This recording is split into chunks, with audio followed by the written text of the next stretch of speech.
దయచేసి నేను యూత్కి చెప్పేది ఏంటంటే, లూబ్రికెంట్స్ ఎక్కువ వాడడం వల్ల మీకు చాలా రకాల నష్టాలు అవుతాయి. ఫస్ట్ పాయింట్, లూబ్రికెంట్ అనేది అవసరం లేదు బాడీకి. అది న్యాచురల్గా ఒక అమ్మాయితో మీరు శృంగారంలో పాల్గొన్నప్పుడు రిలీజ్ అయ్యే ప్రక్రియ. దీన్ని కూడా లూబ్రికెంట్ వాడమా? సెక్స్ కూడా సరిగా చేయలేకపోతే, సెక్స్ కూడా ఆర్టిఫిషియల్గా చేయాలి, దాన్ని కూడా ఒక లూబ్రికెంట్ వాడితే ఇంకొక మనిషిగా మనం ఏం చేయగలుగుతాం? ఇప్పుడు మనం చూసినట్టయితే జంతువులు ఉన్నాయి, జంతువులు కూడా శృంగారంలో కలిసినప్పుడు ఎలాంటి లూబ్రికెంట్స్ ఏమైనా వాడుతున్నాయా? ప్రకృతిలో భాగం ఇది. మనిషి కూడా ఒక సోషల్ యానిమల్ అంటే మనం కూడా నేచర్లో ఒక భాగమే.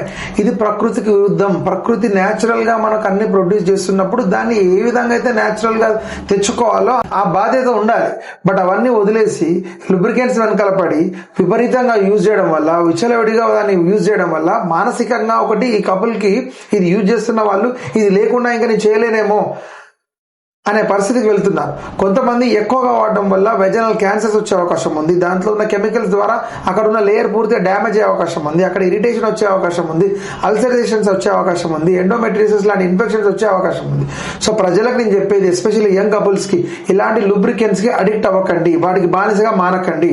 ఒకవేళ డిస్పరోనియా అంటే నొప్పి రావడం సెక్స్ టైంలో, లేదా వెజనల్ డ్రైనెస్ అది అక్కడ పొడిపాడడం, ఇలాంటి సమస్యలతో బాధపడుతున్నప్పుడు అన్ని రకాల డైట్లు, లైఫ్ స్టైల్ చేంజెస్ అన్ని ట్రై చేసినాక కూడా మీకు ఆ ప్రాబ్లమ్ సాల్వ్ అవ్వట్లేదా? హోమియోపతిలో సహజంగా అంటే న్యాచురల్ గా మళ్ళీ లూబ్రికేషన్ అయ్యేలాగా మనం రూట్ కాజ్ ట్రీట్మెంట్ తీసుకొని ఈ రోగాన్ని నయం చేసుకోవచ్చు. ఇప్పుడే మీరు ఈ పైన ఉన్న నెంబర్కి కాల్ చేసి మీ అపాయింట్మెంట్ బుక్ చేసుకోండి.